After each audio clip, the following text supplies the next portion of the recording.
You're trying to work on consistency now. And, the one thing, we told our young men yesterday was, don't look at the results, look at the process that got you the results.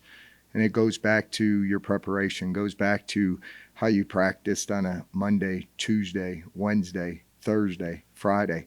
That's the focus. If you do things right on those days and you play with great pad level and the practice execution becomes game reality. And I think they saw that the execution that we saw on Tuesday, Wednesday appeared during the game. A blitz pickup, our offensive line gave great protection the entire game, didn't give up a sack, and it came down to them. I thought they had the best Wednesday practice last week. So now it's getting back on. Now you got to earn the consistency. Can you do that week in and week out? Can you do that tomorrow when we come and today was a grit Tuesday, tomorrow is a competitive situational Wednesday, and can we come with the same attention to detail, same focus? That attention to detail, I think it's more focused this week probably because of Murray State. They've struggled.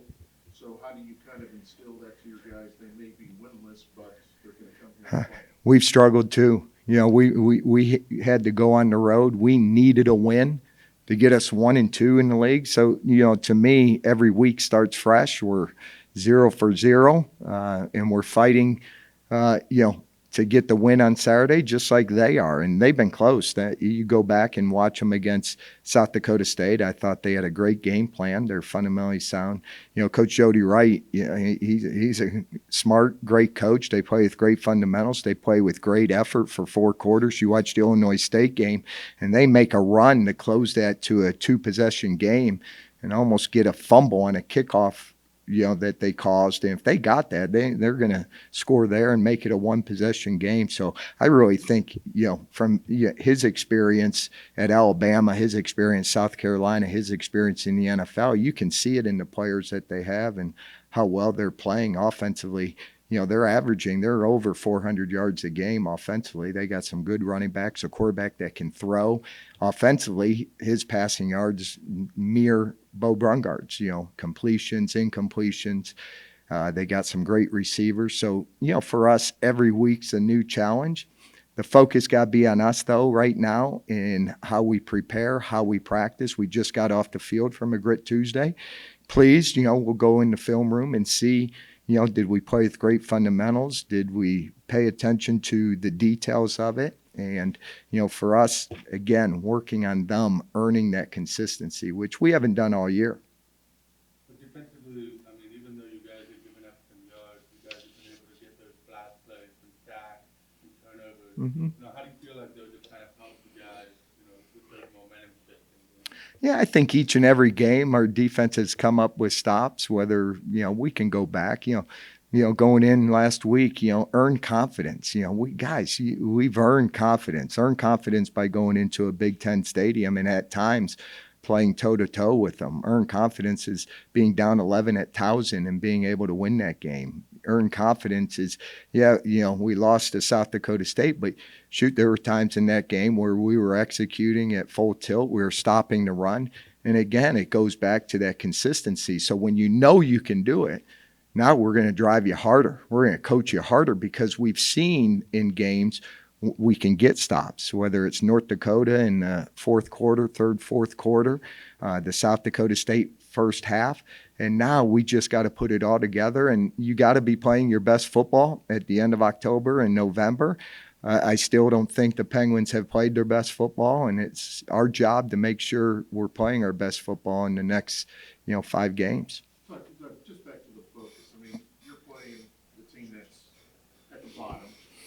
You love using that, don't you? Okay, go. I know. What I'm saying is the focus is you're playing a team at the bottom, and human nature tells you following week you're playing the best team.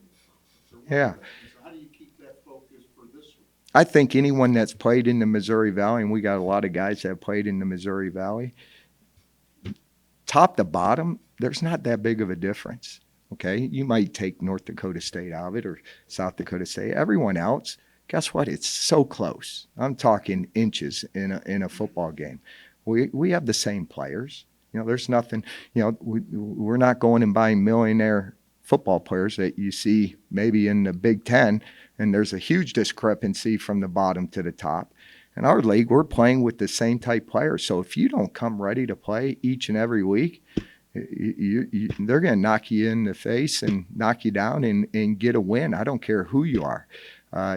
Last year, guess what? We weren't very good, but at any given time, I thought we could win football games. And, when I watched them play, they're doing the same thing. This is year 2 for him, so he's playing young kids. They brought in a lot of freshmen. They got some good transfers, and they're trying to find a way to get a win just like we all are. We had to bite, scratch, do whatever it took last Saturday to get a win. And I think every week you got to prepare yourself like that. I know you guys may look at it differently. I look at it completely different.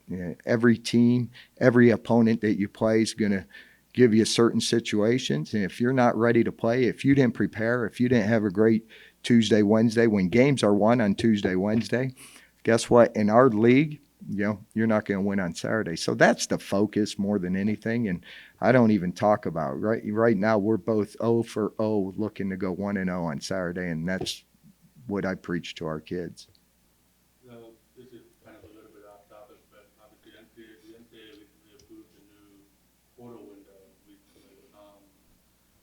What are your thoughts on that, and how do you feel like it kind of affects how you guys will have that approach and how it maybe changes things for you guys? It's going to make it more difficult because I think we start second semester January 6th or 7th, and the portal window is January 2nd, I believe, 2nd or 3rd. So, for us realistically thinking we're going to get a mid-year portal and have it done and get to know them in 4 days, that's unrealistic. So we're going to continue, recruiting high school kids. We're going to sign another big class this December.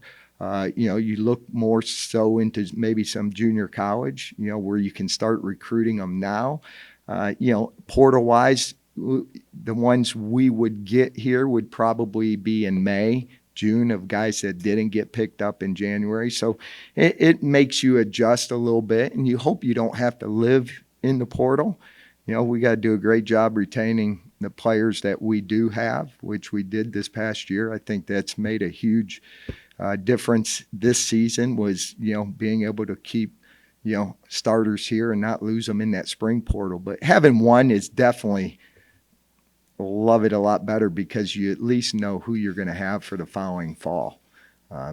So again, you got to adjust just like we've been, and I've been hit in the face and knocked down with portal, and you learn. But the one thing we can control is how many freshmen we bring in, and we're going to continue bringing in the best freshmen we can find.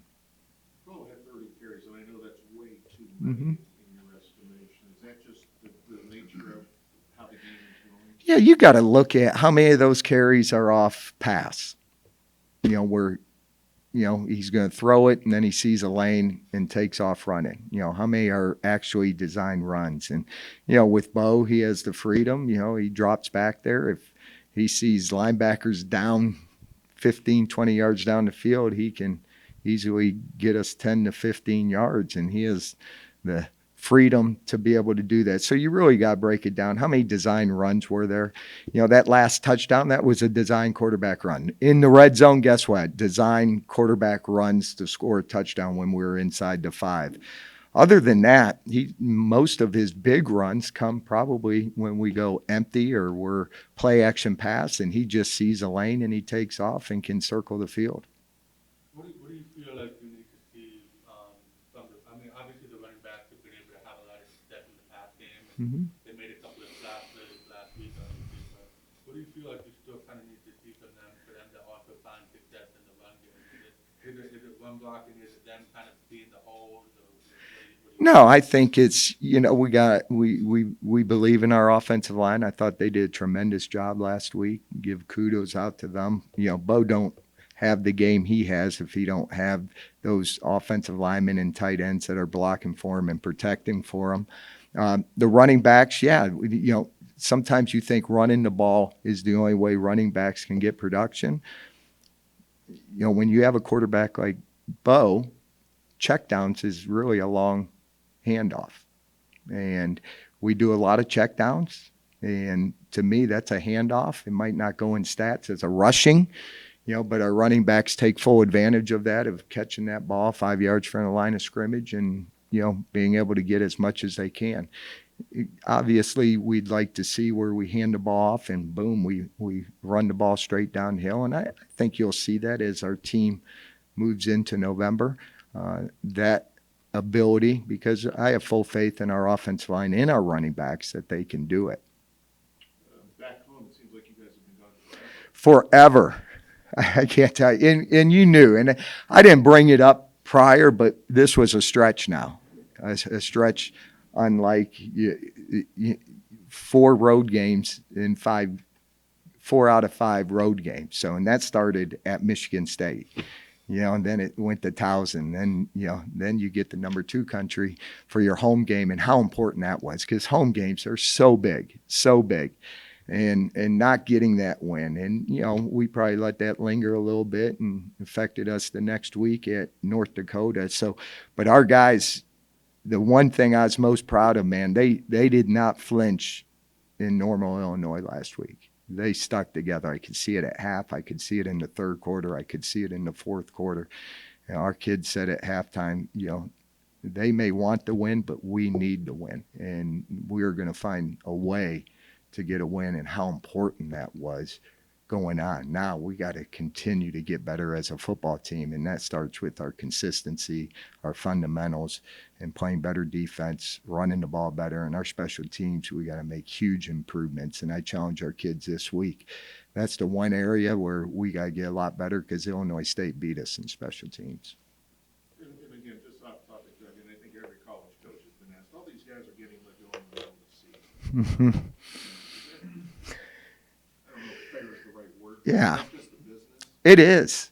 And we know what we're in for. I think every coach knows what they're in for. And sooner or later, I think every coach probably goes through it. And, when the timing is, we certainly, coaches don't control that. Probably boosters and trustees and presidents and ADs do it. And for some reason, they think it might be best for, their program. But you see a lot, it's a business. I mean, it's a million and million that when you're looking at those ones in FBS, we're talking a lot of money that they depend on. The players are making a lot of money. So, coaches feel the pressure. You got to win. And you're talking about coaches who took their team to almost to the national championship, getting fired halfway through. So it has turned into a dog-eat-dog world out there, and winning is what you got to be able to do. Bo has, obviously put up the numbers this season. He's, racked up a number of, weekly awards as well, and national honors. How do you feel like he's just kind of stacked up, as a quarterback, compared to some of the best in the country? Not many people. I think I saw 3 quarterbacks in the history of college football throw for 300 and rush for 2. One's a guy named Jaden Daniels, if you know his name.